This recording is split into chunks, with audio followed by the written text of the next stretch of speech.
Transmitter device activated. Coordinates set for Earth 2. Hey everyone, welcome to the Earth 2 podcast, where we chronicle the origins and development of the DC multiverse and the legacy of Golden Age characters throughout the Silver and Bronze Age of comics. I'm Peter Watson. And I'm David Steele. Welcome back. Thank you for joining us. Yes, and it's legacy we're looking at today, folks. Actually, in particular, the legacy of one character, possibly the king of legacy, given how many iterations of this character there's been. And that is, of course, Starman. So, who was the original Starman, David? Well, Pete, I'm glad you asked me that question. The original Starman was a character who appeared in Adventure Comics. He was first published in 1941. And the thing that I'm especially proud of is that Starman's first appearance was on my birthday. Oh. Now, this doesn't mean I was born. I wasn't born in 1941, but my birthday's 5th of March, and the Adventure Comics 61, where Starman first appeared, was published on the 5th of March 1941. So that's quite nice. That's one of my slightly tenuous link to that martial character. So Starman, he was created by committee by DC Comics, by the artist Jack Bailey and a few, sort of high ups at DC, like editors, including, Murray Boltinoff and Mort Weisinger. And he was sort of essentially created to be the next big thing. The original Starman, quite familiar to a lot of comics fans, red costume, fin on his head, big yellow star on his chest. He was that very sort of typical sort of Golden Age superhero. His secret identity was a sort of slightly wimpy sort of, playboy, but Ted's sort of particular trick was that he was an amateur astronomer. First appeared in Adventure Comics number 61, and he was also an early member of the Justice Society of America. He first appeared in issue 8 of All Star Comics, where he sort of replaced Our Man, who hadn't made quite as much of an impact as maybe was hoped at the time. So the original Starman, his secret identity was Ted Knight, playboy astronomer, and Ted appeared with the Justice Society in All Star Comics all the way up until issue 23, which came out in the tail end of 1945. Now, we don't want to spend too much more time on Ted. We'll come back to him, rest assured. Sort of as the 40s wore on, the novelty of sort of superheroes wore off, and some of the main publishers started cutting back. So Starman's last regular appearance was in issue 102 of Adventure Comics at the tail end of 1945, round about the same time that he started appearing in All-Star Comics as well. And, I say by the end of 1945, the original Starman was gone. That was it. But Starman, it's too good a name to waste. As Peter said, it's probably the most legacy-ish character DC have ever done. There have been more, I think, attempts, either straight up reboots, if you like that term, or new versions of Starman, I think, than any other character. Most of the Flashes they've either known each other or, Wally followed on from Barry quite naturally because, Wally had been Kid Flash, and all the Green Lanterns have been proved to be sort of linked and all that. But there have been so many different Starmen. We're going to talk about a few of them as the podcast sort of develops and continues. Today, we're going all the way back to 1957. Yes. And a story that appeared in Detective Comics number 247. And the story's called The Man Who Ended Batman's Career. So yes, Detective Comics number 247 with a cover date of September 1957, first published in July of 1957. And it's quite an interesting cover. It's like there's a roaring fire maybe going on down in the bowels of the Batcave. Yep. And anyway, on the cover, Dick is rushing up and saying, "Batman, what are you doing?" Because it looks as though Batman is throwing his cowl and cape and cowl into this roaring fire. Mm-hmm. And Batman's saying, "I'm through, Robin. I can never wear the Batman costume again." The thing I love about the cover is the roaring fire has actually got 2 Bat logos on it as well. Very, very classy. Yep, that's right. There's a big log on fire. And it's being kept in place. So it's one of these things that, who were the guys that he got into work on the Batcave? I always think about this. Where did all this stuff come from? I don't know. Anyway. It's all custom, all bespoke. I know. Yeah. So yes, on to the splash page. Batman with Robin the Boy Wonder. What's this? Has the famed crime-fighting combination finally split? Has Batman finally retired? Yes, for the day has come when the fearless lawman must hang up his Batman garb for good. But why? What could have made Batman come to such a grave decision? For the astounding answer, you must first meet the man who ended Batman's career. And I have to say, this is one of the best splash pages I've ever seen. Now, it's probably important before we go on, this version of Starman, the look and the costume, the stylings, the equipment, etc., was appropriated and used by James Robinson in his Starman series, which started in 1994, which is a series that Pete and I are probably going to end up referencing a heck of a lot as we continue the podcast. It was a series that really drew a lot of things together in the DC universe in such a way as to make it Not in things that never felt like it was a crushingly obvious retcon in the sort of style that another writer who we'll talk about quite often would do sometimes.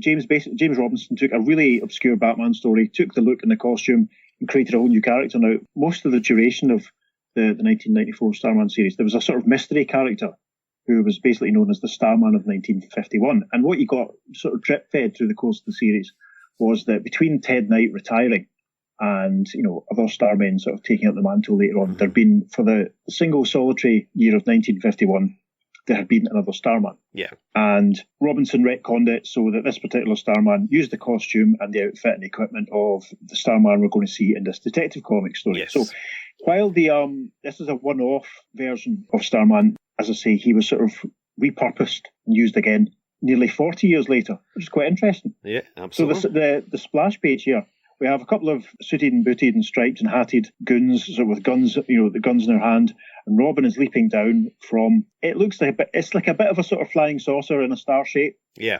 With a rope ladder hanging from it, and also leaping down is Starman. It's a predominantly yellow costume. Mm-hmm. It's quite similar in the way to Ted Knight's original. Yeah. It's yellow leggings, yellow sort of shirt with a white star, purple shorts, and the red boots and the red cowl and cape. It's not too far from Ted's costume, and Robin is shouting, "Let's take them, Starman." And one of the baddies is saying, "Look, it's Robin coming after us with a new partner." And that's the setup. There we go. Fantastic. On to the story. High over Gotham City, a searchlight illuminates the night sky. And there's a couple of street-level punters, and there's a couple of women, and one of them saying, "Look, the signal from police headquarters," and their friend is saying, "That means they need the help of Batman and Robin to stop a crime." But instead of the familiar bat signal, a strange new emblem beams forth. And essentially, we all know how the bat signal would be sort of projected into clouds and into the sky by, the Gotham PD, but it's a giant star. It's just red, red background, white star, and one of the voices saying, "Well, what's that?" And then someone else with a very squiggly sort of line is saying, "A star signal of some sort." And in answer to the signal, instead of the bat plane, a flying vehicle shaped like a star shoots across the skies. Now, the artwork in the story is beautiful. I mean, it has that real sort of 50s Batman quality. Everything is slightly cartoonish, but it's also pin sharp. Mm-hmm. The colouring is beautiful. It's gorgeous. So yeah, against a very sort of dramatic sky, we see the giant metal star, the star plane, in fact, sort of scooshing across. Mm-hmm. Soon after, a ladder drops from the remote-controlled star plane, and we're basically back in the splash page, and it's from a slightly different angle. It's the goons on top of the building, and Starman and Robin are descending a rope ladder. Move on to the next panel, and it's fisticuffs. "Let's take them, Starman," says Robin, and one of the goons is like, "Starman, that's not for me. I'm lambing," as he gets walloped. And as the bandits try to escape, Starman's hand dips into a holster pouch. Yes, a holster pouch, yeah. These star darts stop them easily enough. They look very much like sort of ninja throwing stars. But if we move on to page 3, Starman is throwing the stars, and a couple of the goons have been pinned up against the wall. And one of the goons is saying, "I can't get my sleeve loose." And the other's like, "My coat's caught." Later, after dropping the captured bandits at the police station, the star plane flies to its secret hangar, the Star Loft. Oh, this is fantastic, right? It's just, the top of a building, and the star plane is landing, and Starman is saying, "Robin, we're home." This is brilliant. I'm reading this and I'm saying, I want a whole series. I want a whole Starman series. This is great. So the star plane is coming to land. And we cut to inside the secret lair. Robin removes his mask, revealing the familiar face of young Dick Grayson. So, Robin removes his mask, and he says to Starman, "Not a bad night's work, eh, Starman? You did as well as Batman ever could." And then Starman removes his cowl to reveal the face of Bruce Wayne. I know. Unbelievable. From that panel, it looks like they've got the star plane indoors with them. That's interesting. Inside their loft, Starman is unmasked, and he says, "It still seems strange not to be wearing my usual Batman cowl, but it had to be done." And then we move into the next panel, and Robin is holding up the cape and cowl. So obviously, either maybe Robin rescued it from the fire, IDK. So Robin says, "I just can't get used to seeing you in this new costume, Bruce. Sigh. If only you could..." And Bruce says, "No, Dick, my career as Batman is finished." And he continues the next panel, "I can never wear the Batman costume again." Why? What could have made Bruce Wayne abandon the action garb that made him the most famous of crime fighters? For the answer, we must go back a few days to a meeting of the underworld in the secret laboratory of a renegade scientist named Professor Milo. And there's another absolutely beautiful panel here. It's clearly the professor and his goons sort of standing in his, typical sort of mad scientist laboratory. Now, the equipment and stuff all around the walls are sort of highlighted in blue, and the scientist and his goons, there's obviously a sort of skylight above them because there's a grid of light sort of playing over them. So they're all highlighted in orange with the yellow sort of light, ambient light on the floor, and all the equipment around them. There's computer banks. There's a bench with Bunsen burners and beakers on it. And very Frankenstein sort of style coils coming up. Yeah, all Universal definitely. horror. And it's looking great. So Professor Milo and his goons, they're all deep in conversation, and Professor Milo is saying, Other men have failed at crime because of Batman, but I shall succeed in defeating Batman through a phobia. And one of the goons says, a phobia? What's that, Milo? A phobia is a fear of something, a fear that is paralyzing, will-destroying. A man may have agoraphobia, a fear of crowds. Another may have claustrophobia, a fear of enclosed places. There are many kinds of phobias. For example, Napoleon was deathly afraid of cats, but Batman is afraid of nothing. Therefore I will give him a fear, an artificial phobia, with this. And it looks like he's holding up a little blue pill or something. And let's talk about Professor Milo's haircut. Yes, it's got the classic bowl cut look. It is sensational. Very Guy Gardner, before Guy Gardner. Yeah, it's funny. It's like, because you can see the stubble on the side of his head. Yeah. I mean, again, the artwork in this is absolutely beautiful. Yeah, I mean, I'm giving it the cartoony voice because it fits the cartoony look to the character. It's he's sensational. So yes, moving on. After many years of research, I've developed a substance so precious it can be used only once. A substance that will make Batman helpless to stop our march of crime. Next day, at a charity benefit where Batman was an honoured guest. Yeah, so there's a sort of, as it sounds, charity benefit. Batman's coming out onto a stage. The little chap on the stage he looks a little bit like, what's the guy from The Big Bang Theory? The main one, not Sheldon. Oh, yeah, Leonard. Yeah, he does, doesn't he? He does, actually, yeah. He looks a bit like... So, yeah, picture Leonard in a sort of purple double-breasted suit. And Leonard is saying, and now our own bat signal announces the appearance of our guest speaker, Batman. And at that moment, inside the projection booth... So... It's obviously it's one of Milo's goons, and the goon is saying, "All set, boss. Nobody knows I took the real projectionist place." Good. I've already painted the phobia liquid on the spotlight lens. Now, focus its rays on Batman. Abruptly, the spotlight swiveled down, and, like a bursting flare, the dazzling bat signal bathed Batman with its glow. It's very sort of what the general public probably perceives, all Batman stories to be like, isn't it? Pretty much, yeah. Do you know what I mean? Just why we're giving it this treatment. So we see Bats on stage, and basically, he's being blinded by the spotlight. And in the next panel, Leonard says, "I'm sorry, Batman." Batman says, "Forget it. Accidents will happen. But I better go home now and rest my eyes. I feel a little dizzy." Yeah, he's been kind of blinded. He does say, "Oh, my eyes," in the previous panel as well. So obviously it's had a major effect on him. So, that night, while Batman rested in his other identity as wealthy socialite Bruce Wayne... So yeah, it's Dick and Bruce at home, and Bruce is sat, it looks like he's playing with the radio, and Dick is over at the curtains, and he's looking out, and he can see the bat signal being shown. And he says, "The bat signal, Bruce. Are your eyes okay now?" And Bruce says, "They're fine, Dick. I'll turn on the police radio." Oh, that's what he's doing. "And we'll get going." But in the secret Batcave below the Wayne mansion, as Bruce started to don his Batman garb... So yeah, Bruce taps off, and he's holding up his costume, and he's looking at his shirt, and he's saying, "The bat emblem. Somehow, I can't look at it." And then Robin says, "Bruce, why are you ripping the bat emblem off?" And Bruce says, "I don't know, but I must. And right enough, he's tearing at the Batman symbol on his shirt. And when the final panel of page 5, they're further down into the Batcave. I mean, again, this is gorgeous. Sheldon Moldoff at its absolute best. This really is. I'm genuinely stunned by how good this looks. Yeah, the texture and detail in the cave is just phenomenal. Mm-hmm. So, Dick's got into the Batmobile. "Let's go, Batman. What's the delay?" And I can feel myself wanting to do an Adam West performance, but I'll fight it off. The auto shaped like a bat. And we move on to page 6.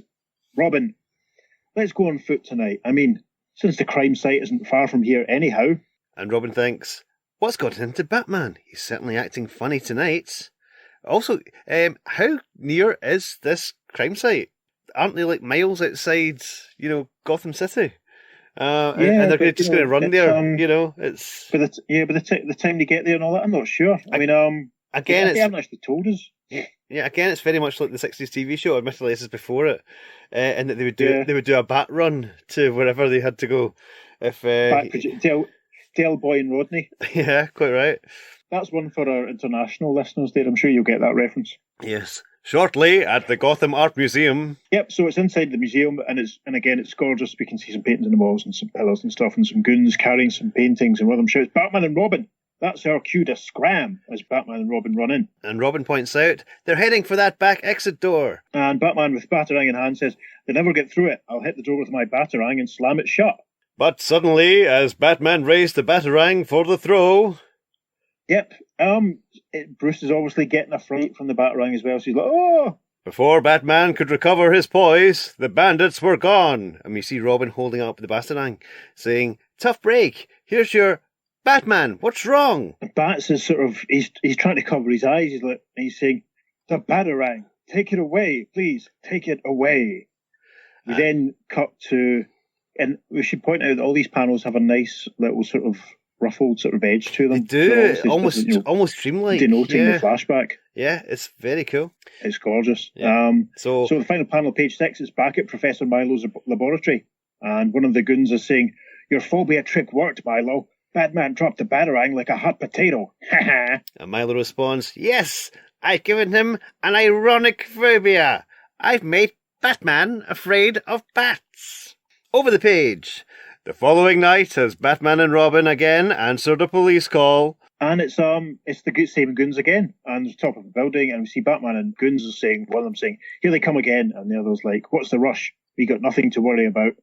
As Batman closed in, one bandit suddenly opened a small box and... So yeah, the good show's surprised. He's opened the box and out, it looks like a toy bat or a model bat. And Bats is sort of like, a bat!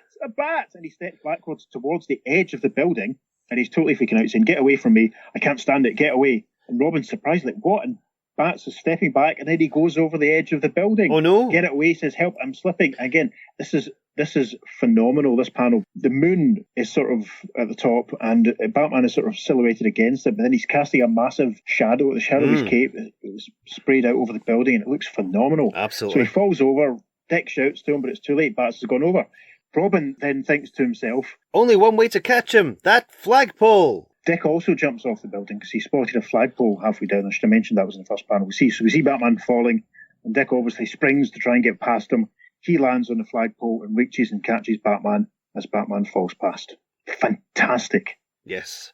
See, this is, I make a lot of noise about how, Batman bores me to death, and I'm not a Batman fan, and I don't collect Batman and all sorts of stuff, because I always sort of say in the last 30 odd years I've absolutely flogged him to death. But this stuff is phenomenal. Yeah. It's one of these things, I don't know much about Batman, but I know what I like, and this stuff is just sublime. Later, a disturbed Batman faced the greatest crisis of his career. So they're back at the Batcave, and again, this is beautiful Batman and Robin in silhouette with all the the cave stuff going on around them, and Batman says, Robin, I must tell you the truth. I'm afraid of anything that resembles a bat.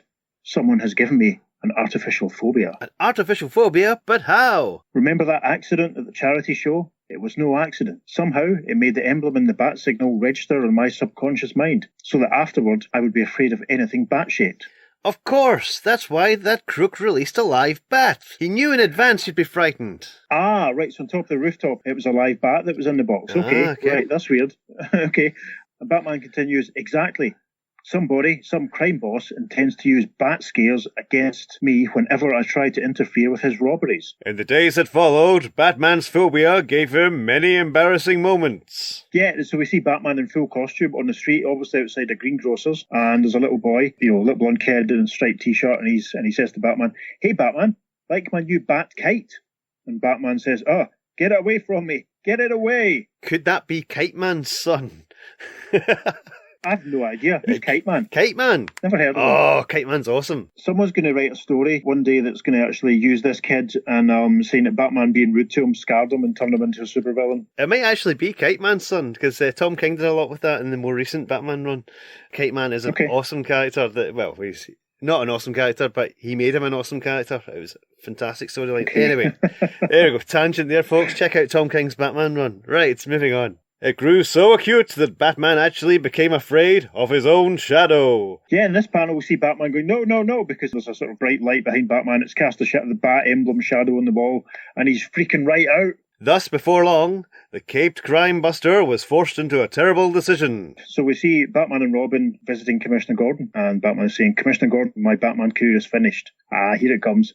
From now on, Robin will work with a new partner, Starman. One of the other policemen saying, but why? Within an hour, all over the world, Batman's retirement became the top news. And again, there's another gorgeous panel from Sheldon of, I don't know if it's the goons, or maybe it's just some other people. I think it's just some other people standing, and they're in silhouette under a lamppost, and one of them saying, impossible, must be some sort of joke. And a chap with a pipe.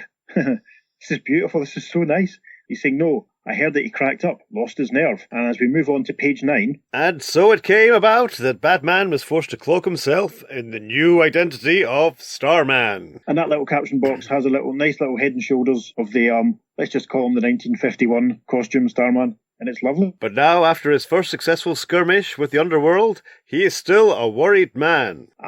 Right, so that tells us obviously that the bit at the start when they were flying down from the starplane onto the roof, that was his first time sort of stepping out in that gear. Yes. So Bruce and Richard are back at the Star Loft, and Bruce is saying out loud, Starman won't be able to fight crime too long. Sooner or later, the crime boss, whoever he is, will realise I'm just wearing another costume, and he'll use bat scares against Starman. And Robin says, golly, isn't there a cure for a phobia? And Bruce is looking very pained. He's sat in a chair with his hand to his forehead in this next panel. And he says, yes, if the patient can be made to realise there's nothing to be afraid of. But that takes time, lots of time. That's what I figured, says Robin. And suddenly... Starman is saying, Dick, what's the idea? Why are you strapping me to this chair? And that's what Richard's doing. Sorry, Bruce, but this is for your own good. I'm going to try to cure you of your phobia by showing you some newsreel clips of some of your past cases. So as Bruce is tied to the chair, Dick's wheeling in a sort of projector on top of a little wheeled table. And Starman is saying, you mean I'll have to look at bat shapes? No, Dick, please, don't, please.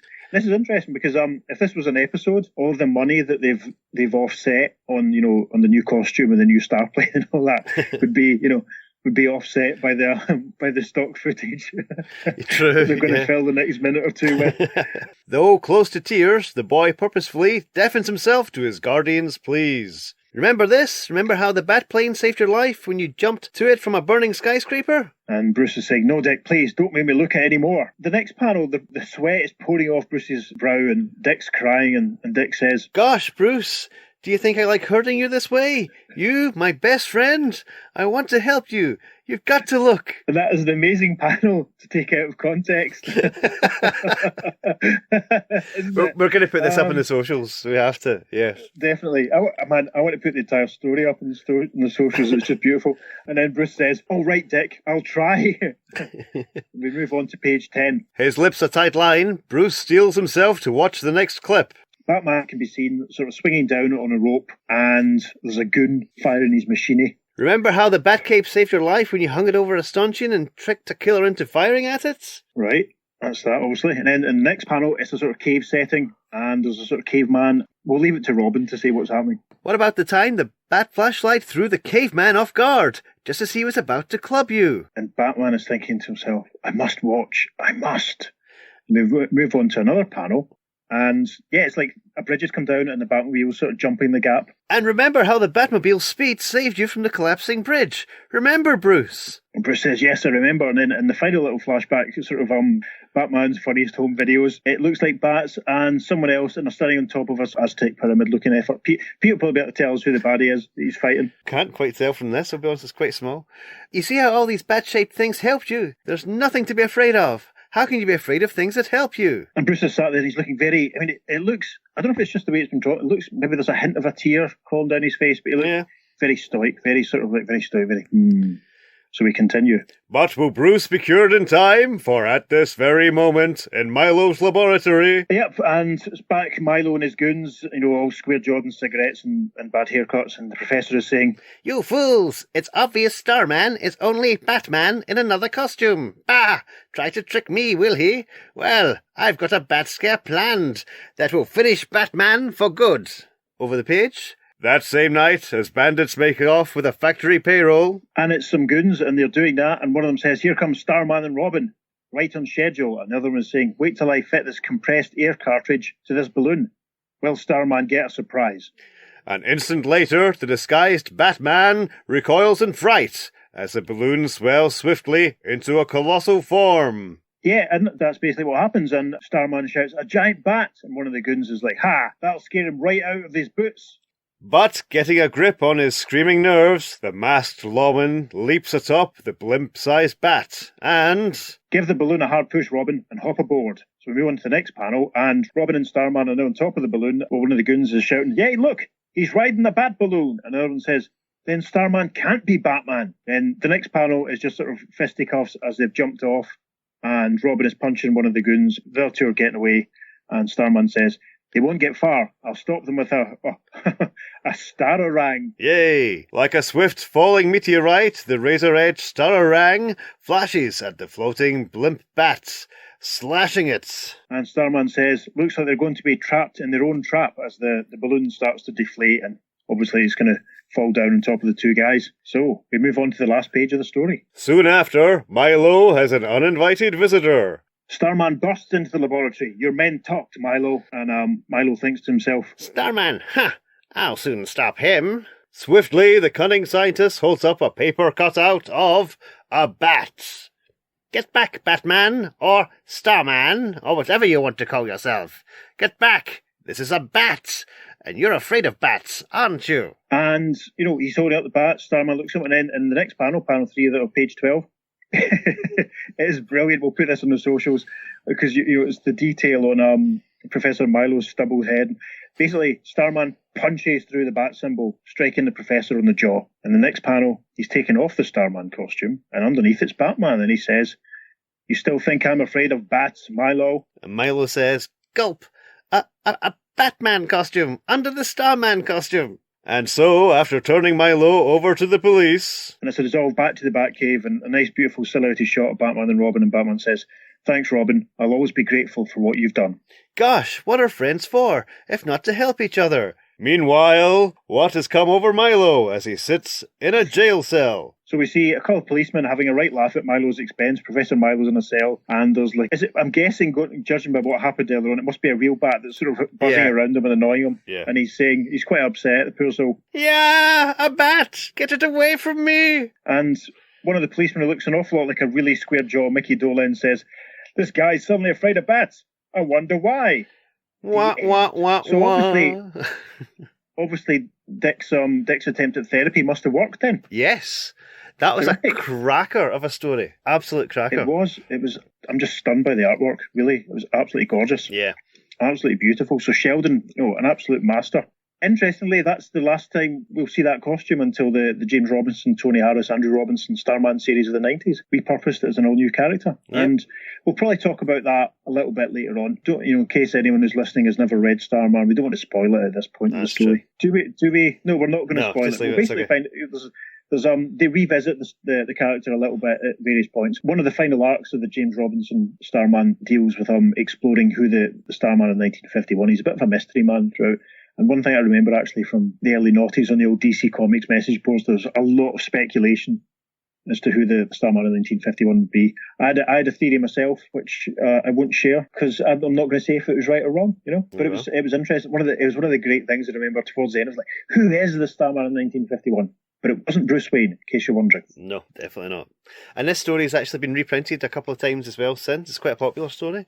It was in the Batman Black Casebook collection, and it was in one of the Batman annuals as well, I believe. So, yeah. Yeah, reprinted in the 1963 Batman Annual number 4, and apparently you can also get it in the Batman Annuals Volume 2 hardback that came out in 2010. So, yeah, as Pete says, the Batman, the Black Casebook TPB, released in 2009, which I didn't know about. I mean, I bought my copy of Detectives 247 from Darryl Jones. I think it was around about Christmas 2001 when someone helpfully pointed out somewhere that where this original version of Starman appeared. That must have been on the DC Comics message boards. Excellent. And I tracked one down. So, yeah. So that's one Legacy Starman, but let's take a look at another one.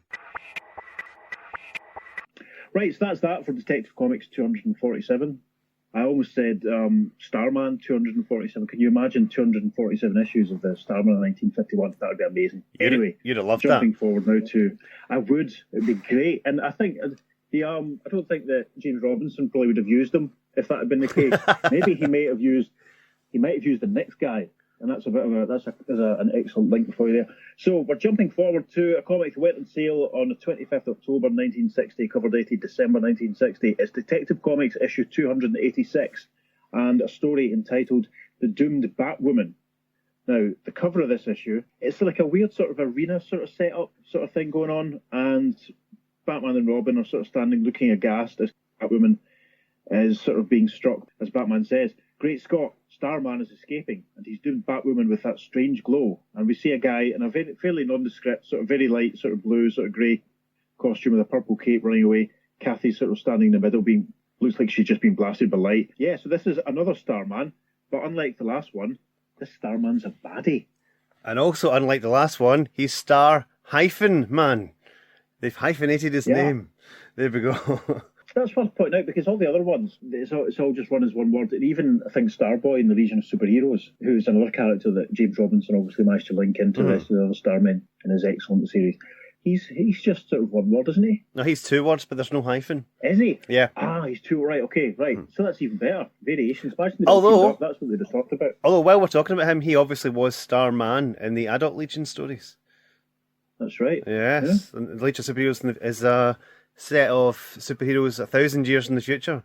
They were all teenagers, but then there were these stories called, well, basically projecting further into the future, called the Adult Legion, where they were all grown up. But it was all grown up in a retro 60s kind of way, these stories, because that's when they were told. So yeah, that's another Starman, but we're not going to talk about him, because, there's only so much we can go into. But yes, we shall plough on with the Doomed Batwoman. And we will be covering a couple of stories that feature the Legion of Superheroes eventually. Yes. So, if you're a Legion fan, stay tuned. So yes, the Doomed Batwoman. Is this the only time that Kathy Kane is going to appear in this podcast, do you think, Pete? No. There's definitely at least one more appearance. Definitely. Right, okay. It's not for quite some time, but yeah, there is definitely at least one more appearance. Okay, cool, good. We start the story. So the splash page kicks off. He called himself the Starman, for he wore a glowing star, a star that gave him a mighty power. Against this strange force, Batman and Robin fought desperately, knowing that on the outcome of their fight depended the life of the doomed Batwoman. I don't know about you, but I'm really hyped now. Yes. The splash page has got a classic. Again, we're doing this very much in the style of the 60s TV show because the splash page is straight out of it. You've got Batman and Robin strapped to a table with a giant press about to come down and crush them. You've got Batwoman in the corner, who obviously wasn't in the TV show, and she's looking all faint. We've got Star-Man, who is operating the lever to squish Batman and Robin, saying, "Ha! With you two out the way, I'll easily get that belt from Batwoman." And then you've got Batman lying there saying, "And without that fantastic belt, Batwoman will die." Yeah, that's interesting. It really means fantastic, as in the old school, it's really clever and amazing, but to us it just sounds like Batman making a rather pithy observation on her fashion sense. This is all about fashion, this episode. So, on to the next page.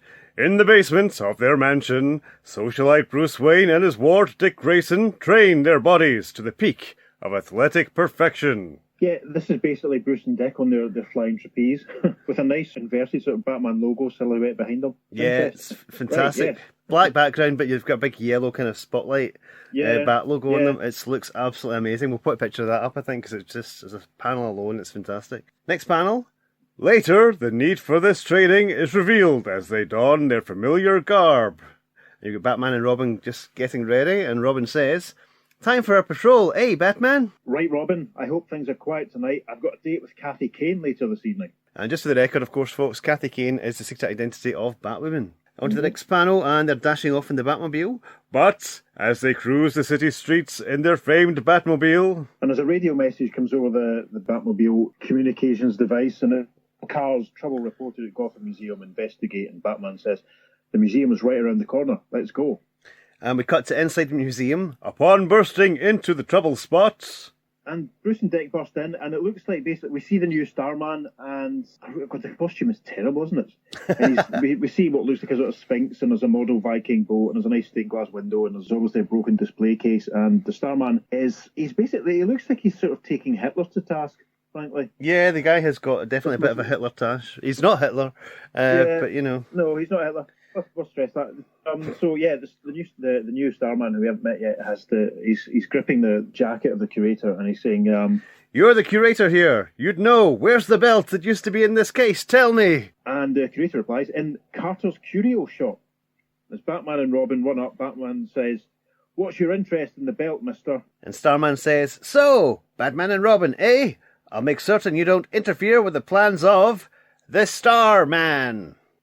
Wouldn't it be great if every time he said that, every time he said his name, the guitar part of the intro to the David Bowie song started playing? That'd be phenomenal. That'd be phenomenal. I think maybe it does, but obviously you can't convey that in a comic. I know. It'd be hilarious.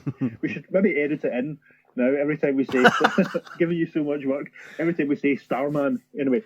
Well, you don't do the editing. Anyway. Yeah, absolutely. And then it's straight to fisticuffs as Bruce kind of punches Starman and says, "Sorry, we've already interfered." Yes. Cracking shot of a very square-jawed Batman and a very square-jawed, prominently toothed Starman, and he's just taking it. Oh yeah, indeed. On to page 3. But when the bandit regains his balance, and basically Starman has lifted up a gigantic sort of like statue, sort of sphinx sort of thing. It's it's obviously like some kind of ancient Egyptian sort of relics. And he's holding that up, and he's obviously going to throw it at Bruce and Dick. And Starman cries, "Ha ha! You think your puny fists can stop me?" And Batman says, "Great Scott, he picked up that giant statuary? Okay. As if it weighed nothing at all." And then the next panel, Starman throws it at them. And he says, "It does weigh nothing to me." "Look out, Robin." And only their superbly trained bodies save Batman and Robin from crushing death. And there's a massive, very vibrant, very kinetic panel as the statue thing sort of shatters with a giant sort of crash sound effect written in as Batman and Robin jump out of the way. Fantastic. Recovering quickly, Batman hurls his batrope over the bandits. We get a better look at Starman's costume here. There's no star on his chest. It's a very light blue shirt and leggings with purple shorts, gloves, and a cape. And he wears a sort of helmet. It really genuinely looks like the Star logo has just been sort of sellotaped on. Yeah. There's two sort of bands on either side. It looks so cheap. But the red star is glowing on it, though. You can see it's glowing. It's always got a bit kind of the glow effect around it. Bats ropes up Starman, and Starman says, "Silly boy, do you really think this could hold me?" Seizing the lasso, the Starman whips it about and sends the crime fighter flying. "Have a good trip, Batman," says Starman. Yeah, and with a great sort of big swish sound effect, the Starman is basically swinging Batman around. We see a bit more detail in the museum. There's a statue of a knight on horseback, a few more glass display cases, and a few sort of wall hangings and stuff. Very interesting. So, yeah, he's just giving Batman a big swing. Nice. Over the page, twisting his body in midair, Batman avoids certain death. And Batman sort of careers into the knight on horseback statue we've just seen, and he thinks to himself, "Close call. I was headed right for that spear." But then cuts a close-up of Starman. There's a siren sort of sound effect going on behind him, and he looks very concerned, and he thinks to himself, "Uh-oh, police sirens. Maybe I'm super strong, but I'm not invulnerable to bullets. Must get away. The belt isn't here anyhow." Interesting. I like that panel because you get a much better look at the, as you say, the sort of glowing emblem and the two bits of sellotape that are holding onto his helmet. It's quite funny. Right, so we get essentially a slow dissolve to Batman and Robin chatting to a policeman and presumably the curator. And Robin is saying, "Gosh, a crook with super strength. We're up against tough opposition this time." And Batman says, "Curator, what about that belt he wanted?" And the curator says, "This is a photograph of the belt. It was donated to us by Malcolm Fraser, an explorer who found it in Tibet." And he's holding up a picture of a green belt. Yeah, I mean, to be honest, it doesn't look like the sort of thing you would expect to see in a museum, does it? It's just a very nondescript, just looking drawing of a belt. Do you remember snake belts? Yeah. Yeah, do you think it looks a bit like a snake belt? The way the clasp much sort of thing so. is, yeah. Batman's response to that is to say, but it's just an ordinary belt. There you go.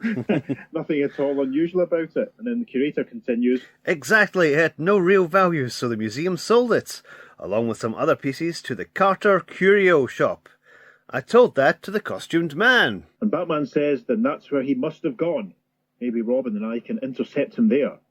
But at the Curio Shop, Batman learns their strange opponent has already come and gone. Yes, we're now inside the curio shop, and it looks like a messy junk shop you might see up the West End. Yeah, it looks like relics. Or something. Yes. And Batman and Robin are having a conversation with what looks like Willem Dafoe.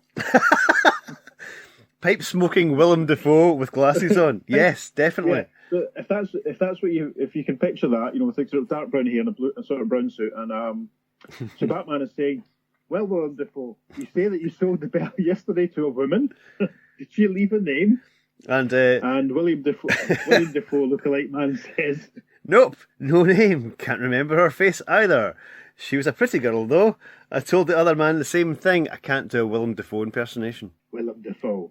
I think we know where this is going. I think we know who the woman that bought the belt is going to be. So yes. Anyway, we move on to page 5, and Batman and Robin have left the curio shop, which helpfully has the sign Curio Shop outside, and Bats is saying, I wonder why the Starman wanted that belt so much.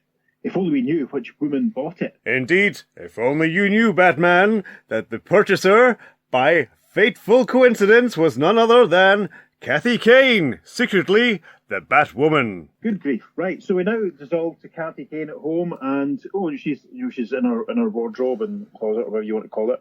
And Kathy is thinking to herself, here's that belt I bought in the curio shop yesterday. I forgot to try it on. So Kathy obviously frequents second-hand shops on her days off and likes buying random sort of just things. She probably saw it and thought, that's nice. That'll accessorise beautifully with whatever. So Kathy, she takes the belt out of the closet, and in the next panel, she's put it on. And the caption says, but no sooner does she don the simple garment than... And we see Kathy radiating sort of golden energy, wafting off her, and she's thinking to herself, my whole body is tingling. Could the belt be the cause of it? So there is obviously some unusual elements or qualities of this belt, and that's probably why Starman's looking for it. Kathy continues to herself, oh my, it's nearly 9 o'clock. I almost feel like calling off my date with Bruce tonight so I can investigate this phenomenon. But he'll be here any minute. It's interesting that Batman and Robin were out doing their crime fighting early on, because he's had a date with Kathy later on that night. Because obviously, Batman, as we know now, is like the big creature of the night, who generally isn't seen in daylight. But this Batman likes to get his stuff done during the daylight hours so he can enjoy a social evening, as it were. Very, very different. Yes, this comic was published in October, third day of December, so we're into winter. So it's entirely possible darkness falling a little bit earlier. Everything that's taking place could, maybe the shop opened late that night till 7 p.m. That sort of thing. Maybe everything's crammed in from 4:30. I'm just a bit of speculation. So anyway, the story progresses, and we see Kathy and Bruce. They're out at the club and they're dancing. She's got a nice green dress on. Bruce looks very square-jawed, and the caption says, later, at a supper club, Kathy Kane is unaware that her dancing partner is the man she admires most, Batman. So Kathy and Bruce are dancing, and Kathy says, I must admit, you're a handsome man, Bruce, but good looks aren't enough for me. Batman replies, I know, as you've told me 100 times, you wish I were more like Batman. Now, this is a very sort of golden agey, silver agey thing, isn't it? Yeah. When we have a female protagonist who's in love with the superhero version of the main male protagonist, because it's obviously, Lois and Clark, Hal Jordan, Carol Ferris. So the dancing suddenly stops because Kathy's obviously looking a bit unwell, and Bruce says, Kathy, you look faint. What's wrong? And Kathy says, I don't know. I feel so weak. Maybe you better take me home. Bruce does so, and then, afterward, back at the Wayne Mansion, Richard is sort of sat presumably in his bed doing his homework. He's reading something. Maybe it's the latest issue of Action Comics or something, I don't know. And Bruce has taken off his jacket and he's still got his bow tie on. Bow ties are cool. And Bruce is saying, I hope Kathy will be all right. She looks so pale, so fragile. I've never heard you talk about any other woman with such concern. I guess Kathy means more to you than you care to admit. Could be right there, Boy Wonder. Yes. Next day, as Kathy dons the costume of her own secret identity. And we see Kathy, she's putting on her Batwoman costume, which if you're not familiar, it's sort of yellow-black, sort of leotard, or black with yellow highlights or leotard, and a red cape and black mask. So the now Batwoman thinks to herself, I'm supposed to appear as Batwoman at the charity circus with Batman. but I'm still too weak to perform my acrobatic stunt. Batwoman crosses to her dresser, picks up that green belt that she'd been looking at earlier on, and she thinks to herself, when I put on this belt yesterday, I tingled all over and stopped tingling only when I took it off. And it was later, after dancing a lot, that I suddenly felt weak. I'll try it again. Do you know what? I might make a rude suggestion about this belt. The next panel, as Batwoman hooks the belt together, we see Kathy putting on, and again the glow sort of starts up again, and she's thinking to herself, that same tingling sensation again, and I'm suddenly not weak anymore. I'll wear the belt over my costume, and after the performance, I'll really investigate this. So yeah, Malcolm Fraser, who found this belt in Tibet, do you think Tibet were manufacturing sex toys? Well, certainly things with amazing abilities. Let's put it that way. Yeah. Giving Kathy a lovely tingle. Anyways. Later, at the special charity circus. And it's inside a big sort of circus tent. We can see a ringmaster, we can see frames with bicycles on them and hoops and the crowd and TV cameras and spotlights and things. And we see Batwoman being picked out by one spotlight and Batman and Robin being picked out by another one. And Batman saying to Robin, I'm glad to see Kathy's all right again. And further over in the panel, we see the ringmaster. And he says, ladies and gentlemen, here comes the third crime fighter who is going to perform in our all-star show, Batwoman. This is a very golden age sort of comic cavalcade cover sort of thing, isn't it? That, yeah. You know, as you were saying it, I mean, it'll go there about Batman being the creature of the night, but at this point in life, you know, he's still turning up and performing in shows and circuses and stuff. Doing the charity events. Think about the much maligned Batman and Robin movie from 1997, was it? Remember they were at the charity event there and they, you know, bidding on the date, that sort of thing, and we whipped out the back credit card. It's very much like that. Yeah, and I like that film. Do you know what? I really did. There's a lot to enjoy with that. If you switch your brain off and just watch it, there's a lot of fun to be had in it. If you take it as any kind of serious Batman movie, you've had it. Just think of it as a 90s. Exactly. If you think of it as a 90s update of the 60s TV show, you have a riot watching it. It's great fun.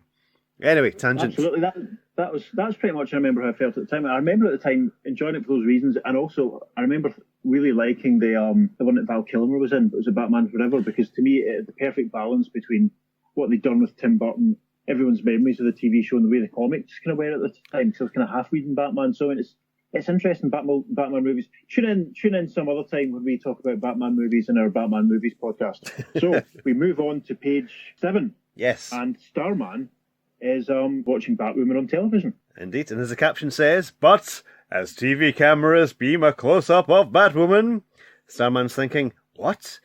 She's got the belt. What a break. The circus is nearby. I can get there fast. I love the Starman is sat at home watching the circus charity event on TV in full costume. Yes, the live circus charity event. Everything's live, and he happens to be literally round the corner from it. Yeah, fantastic. And again, you can see the little glow emanating from the red star on his helmet and the sellotape holding it in place. So we cut back to the circus with a brilliant meanwhile caption, and Robin and Batwoman and Batman are all there, and Robin exclaims, Batman, look! The belt we saw in the photograph. So, Kathy is the girl who bought it, says Batman. We'll talk to her about it later.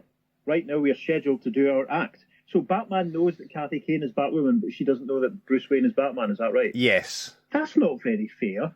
It happens a lot, especially in Silver Age DC comics. Yeah, I'm sure other people have waxed lyrical for hours about the male and female dynamics, you know what I mean? That's terrible. Anyway, so we continue as Batman and Robin sort of climb up onto the big sort of frame that was in the earlier panel, and the ringmaster is shouting out, now Batman and Robin will defy death as they ride speeding motorcycles around a looped ramp and hurtle through space to a second ramp.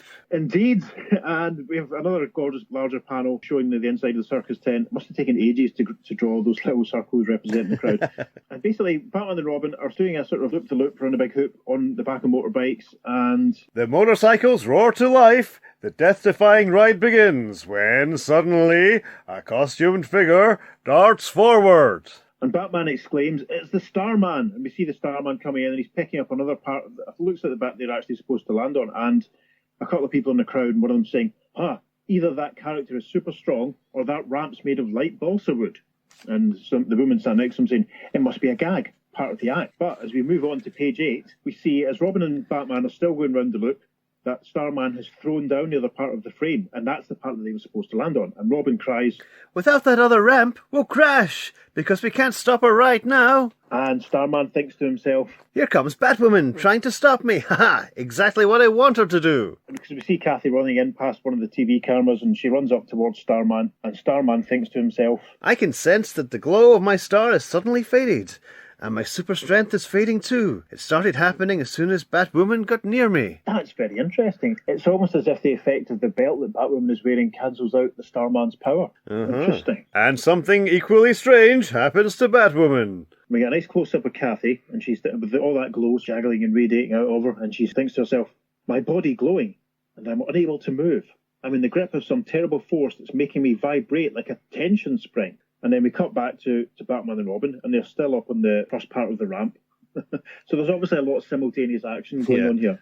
In the meantime, as the motorcycles zoom about the looped ramp, Batman snaps a command to Robin, and... That's it, says Batman. We'll shoot off here. And as we flip over to page 9, they come right off the ramp, and there's a big trampoline in the middle of the floor, which I don't think was in... Oh, it was, yes, it was on the panel at the bottom of page 6, so there we go. It's obviously Chekhov's trampoline there, because it's been set up in an earlier page. So anyway, Bruce and Dick come off the ramp on their bikes, and they bounce onto the trampoline and then off the trampoline, and Robin cries, "What a stunt! Bouncing right off the trampoline! And we can keep right on riding at the Starman!" And the Starman, he's legging it now by this point. It's worth pointing out that Kathy still has the glow sort of emanating from her, and Starman starts running off, and he thinks to himself, "Bah, with my super strength gone, I'm no match for them now. I better get out of here." But as the Starman dashes away... Starman basically, at this point now, rushes into a couple of policemen. And he says, "I can sense that my star is glowing again, and my super strength is returning." Rushing through an exit gate, he exerts his astonishing strength to foil pursuit. Yeah, and he's tying the bars of this gate sort of into knots to try and stop anyone getting through. And he thinks to himself, "There, that'll block off everyone. I'll have to get the belt off Batwoman some other time." And on the other side of the gate, we see Batman still on his motorbike with those two police officers or guards or whoever that Starman has just encountered, and he's saying, "It's no use, Robin. We might as well get back to Batwoman and see what's wrong with her." Upon carrying Batwoman into a room... Yeah, they're elsewhere now, and Robin is saying, "She's shaking like a leaf in a hurricane." And Batman is trying to calm her down. He's saying that the spell is responsible. Somehow I must get it off her. And we see Kathy looking a bit agitated. So Batman removes the belt, and when he does, Kathy says, "Oh, now I feel weak again, as I did last night after dancing with Bruce Wayne. But now the weakness came on quickly, before any tiring exertion." Batman says, "It's obvious now. When you were near the Starman, your belt neutralized his super strength, and when that happened, some strange force flowed into you." They're obviously backstage at the circus here because there's a couple of circusy-looking props. This is rattling on road to page 10 already. Yes. The conversation continues. Batman says, "When you removed the belt, the force flowed out of you, and your strength flowed out with it." Kathy says, "Then I'll remain weakened and get weaker as time goes by. But what if I put on the belt again?" Batman says, big close-up, heavy square jaw Batman, says, "Then the mysterious force will build up in you again, getting more powerful all the time. Eventually, your weakened body will not be able to withstand the stress and strain of that force, and Kathy says, "And I'll die." "Oh, Batman, sob, I'm going to die." Batman says, "No, I won't let that happen. We'll talk to Malcolm Fraser, the explorer who found the belt. He may be able to help us." Later in Fraser's home, we see Kathy with her hunter head looking very faint, and Batman and Robin, and it looks like Sergeant Wilson from Dad's Army, wearing a pair of glasses and things. And this must be Malcolm Fraser. So Malcolm Fraser says, "A buckle manufacturer named Bryant has a second part in a buckle collection housed in his manufacturing plant. Obviously, this fellow you call Starman must have found the third part." "So," says Batman, "the belt has 3 parts, but why should the Starman want this part when it neutralizes his power?" "According to Tibetan legend, when the 3 parts are fitted together, the entire belt gives the wearer even more amazing powers, and immortality too. I never believed that legend, but now..." Batman says, "So that's what the Starman is after. We'd better get to Bryant before he does."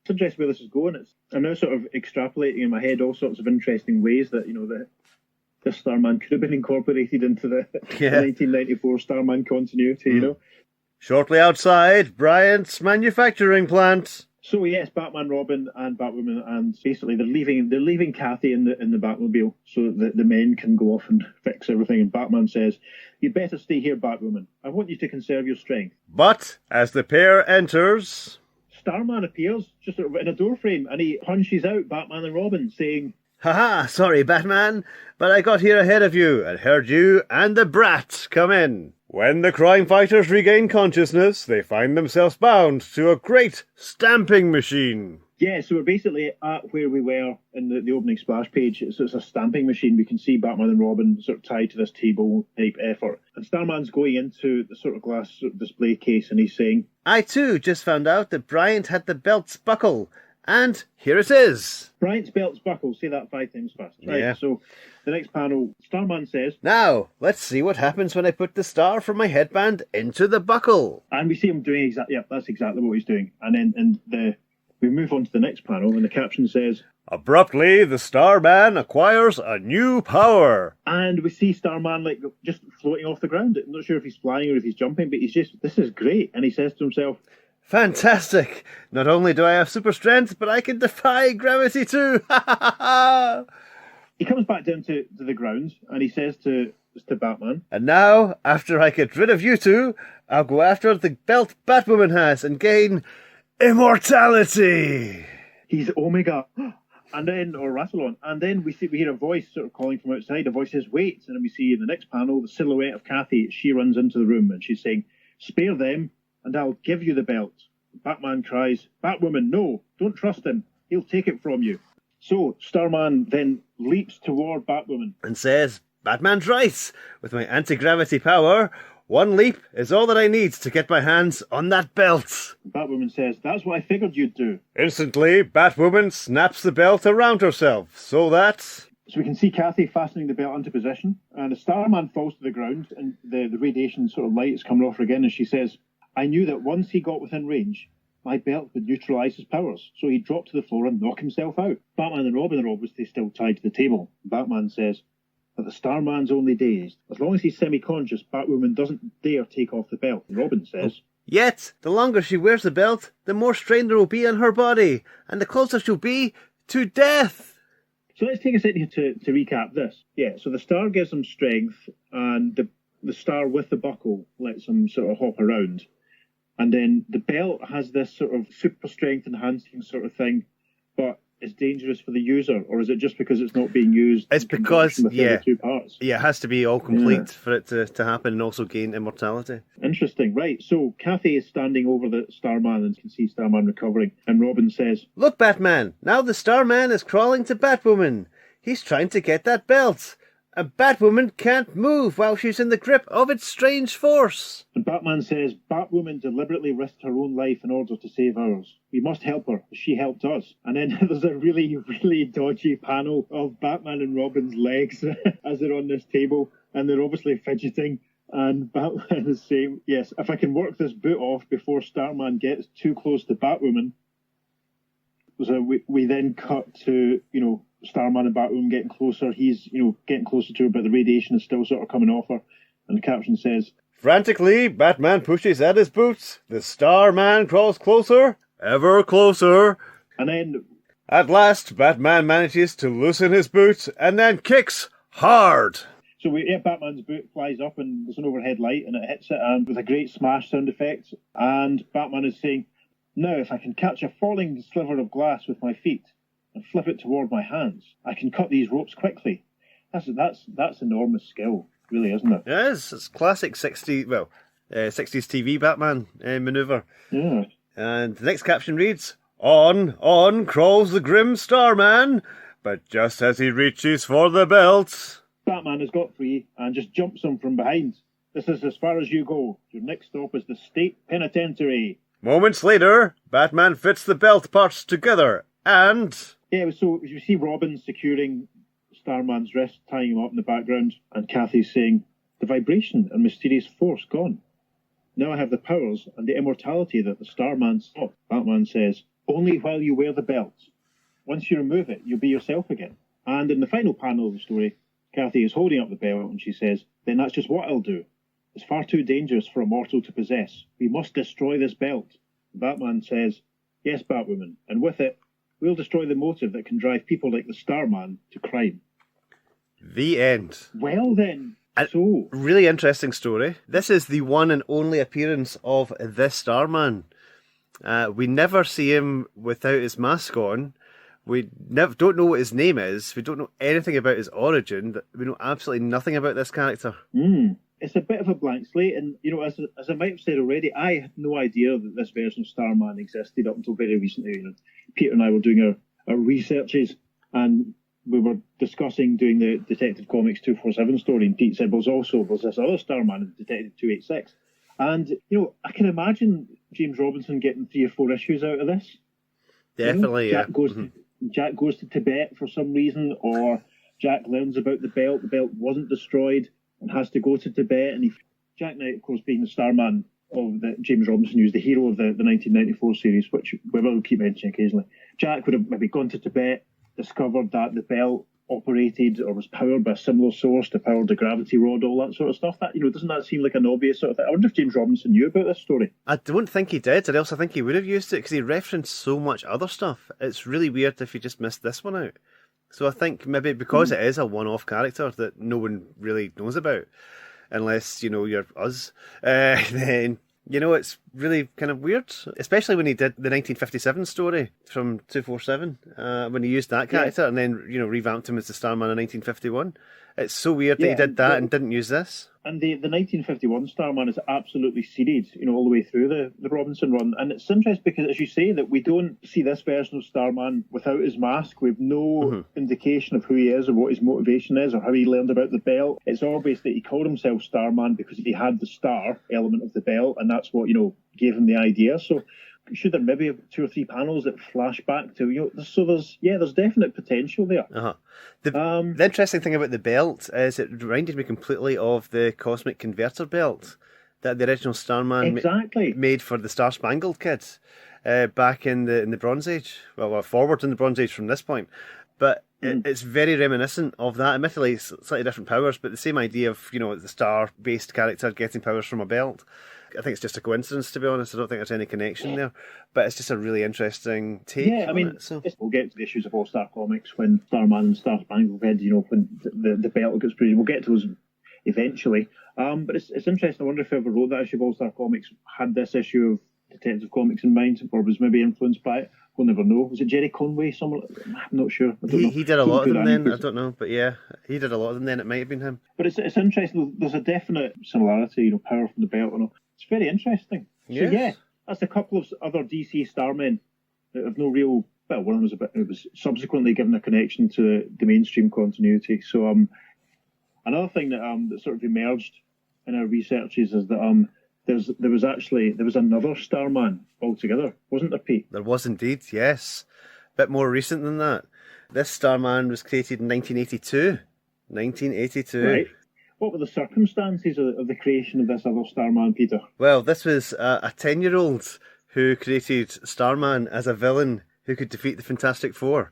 Yeah, it was me, folks. I entered a competition in the British reprint Fantastic Four comic, which I used to get all the time when I was a boy, because, you couldn't get main DC comics, you couldn't get the American comics, you just mostly got British reprints. And there was a competition to create a villain who could defeat the Fantastic Four. And I created what I thought was a completely original character name, Starman, because at this point I had not come across that character in any of my comic reading. And I thought, that's a cool name. He was a supervillain who, funnily enough, got his powers from the stars. He basically worked on solar energy, and he had the ability to adapt any power or create any kind of equipment, like Iron Man's repulsor rays. He could make that manifest on him. He could generate a fake equivalent of Thor's hammer. I thought it was being incredibly original. He does sound absolutely undefeatable. I mean, can you remember? I take it, did you have to draw the character for the competition? Yes, fortunately that drawing was sent in and they never printed it. I did win the competition though. There were 100 winners. And we'll actually put a print of the winning page just to prove that I'm not talking nonsense. Yeah, I'll put that up on our social media. But yeah, so I thought it was being dead original creating Starman, and no, it's just one of many, many, many people using that name. Oh well. Can you remember what your drawing of your Starman looked like? Would you be able to recreate it roughly? God,